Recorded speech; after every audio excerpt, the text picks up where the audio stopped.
historically, marketers have treated performance and creativity as separate disciplines, and we're really seeing those start to converge now. And something that we talk a lot about at iProspect is that being a function of the fact that we are now in this algorithmic era.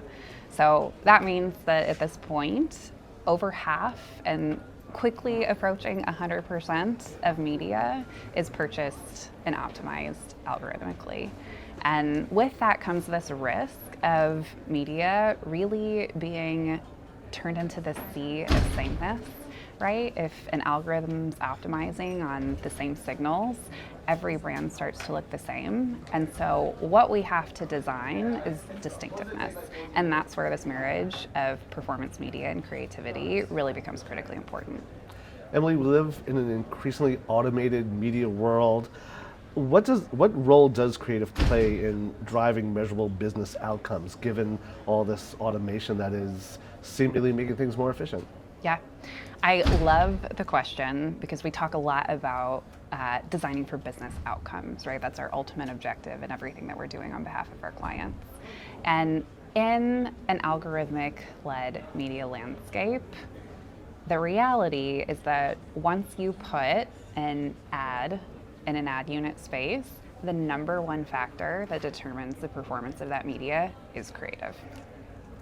Performance marketing has become increasingly highly efficient, but has the industry become too focused on optimization at the expense of creative differentiation? What's your thoughts there? Yeah, I mean, I think it's really dangerous. So it's something to watch out for. Again, with media being primarily optimized by algorithms, what you're optimizing to and the data that you feed the algorithm is so important.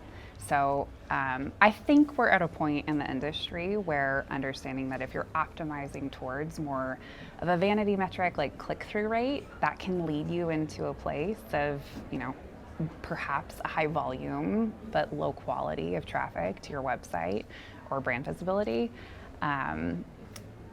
But something that I think we're still continuing to see is not really having a high degree of sophistication or intelligence going into how do you optimize for brand, how do you optimize for customer lifetime value in an algorithmic era.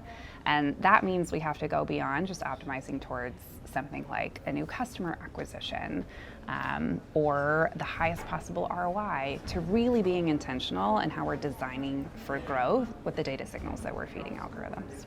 And we want to throw a best practices question at you now. Sure. What are the smartest brands doing differently when it comes to connecting creative strategy, media planning, and performance measurement? Yeah. Well, we could spend probably more time than we have talking about that. I think a couple things.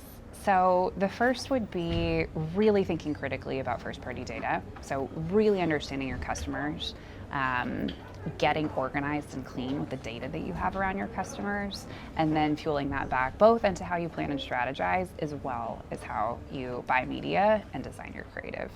The other thing that we talk a lot about, again, specifically within iProspect, is designing for a unified media system.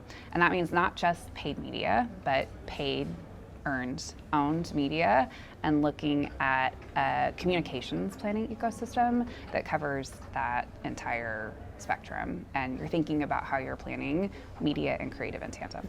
So Emily, if marketers want to improve their results tomorrow, and the day after that, and the day after that, where's the bigger opportunity today? Better targeting, better measurement, or better creative? Yes. All of the above. So truly all of the above, all three. Better targeting, better measurement, better creative. All three of those components are part of what we're thinking about when we design those integrated comms plans and we're designing a unified media approach.